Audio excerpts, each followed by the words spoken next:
In section 5.3, homework question number 3, it's a really good test of our understanding of the law of conservation of energy. We have a roller coaster, which is a great example of the conservation of energy. The way roller coasters work is at the highest hill, you give the cart and all its passengers gravitational potential energy. And hopefully this is a sufficient amount of energy to allow it to complete the course. In this situation, we need enough energy for it to clear this 16-meter high loop with a speed of 10 meters per second. So let's examine the types of energy that exist in these two different situations. We'll call this the top. So we'll look at the total energy present at the top, and we'll see that at this point the question tells us it has no speed, it has just height, and as a result of its height, it has gravitational potential energy. The question tells us that a speed of 10 meters per second at the top of the loop is required to complete the course. As a result of its speed, it will have kinetic energy. But it also has height above the ground at 16 meters above the ground at this point. So it also has gravitational potential energy. So the law of conservation of energy tells us that if you find the total energy at any one point, you can find the total energy at all of the points. So let's try to do that. Let's try to find the total energy at the top of this coaster. So at the top of the coaster, we've decided that at the top, the total energy is equal to just gravitational potential energy. The equation for gravitational potential energy here is mg delta h. Now we don't have m, and we want to find h, the height. So unfortunately, we don't have enough information, so we won't be able to solve the total energy here. But what if we look at the total energy at the loop? We know that the total energy at the loop is equivalent to kinetic energy from its speed and gravitational potential energy as a result of its height.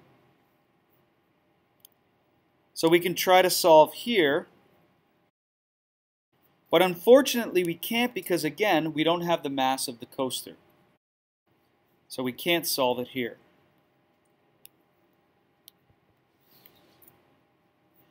What we do know is that according to the law of conservation of energy,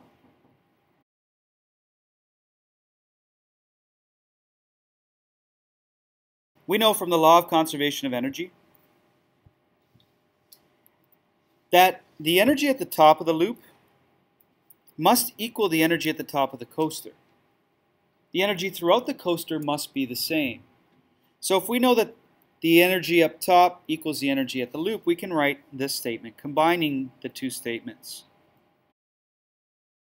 Just to be able to distinguish between the two, we'll call this Eg1 and we'll call this Eg2. We can replace these with the equations for gravitational potential energy and kinetic energy. So that would be mg delta h1, the height at the top of the coaster, is equal to mv squared over 2 plus mg delta h2, the height at the top of the loop. In order to solve for delta h, we divide both sides by mg.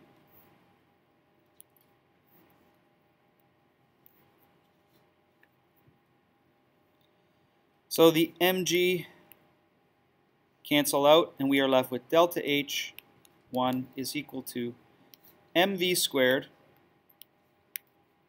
over 2 plus mg delta h over mg. Now they haven't given us the mass in this question, so we have to use our skills in math to be able to cancel them out. So we have an m in each of the terms in the numerator on the right-hand side. We can factor out an m from the numerator, so we're left with delta h is equal to m slash v squared over 2 plus g delta h2 over mg.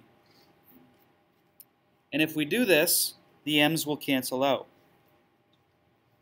So we don't need m to solve this problem.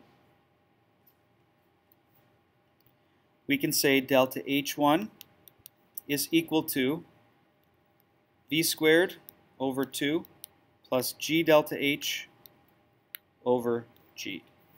Let's sub and solve and see what we get.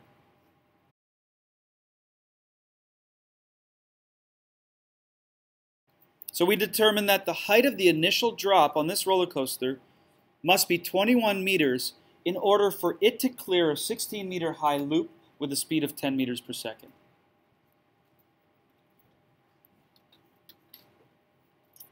So I want to just come up with a way to simplify this, make it easier for future problems. We were left with this statement at the beginning. The energy at the top equals the energy of the loop. At the top we had gravitational potential energy, and at the loop we had kinetic energy from its speed and gravitational potential energy. Whenever you see a situation like this, in which there is the variable m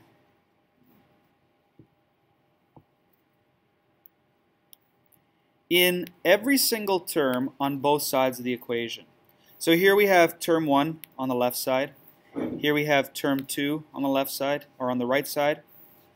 Here we have term 3 on the right side.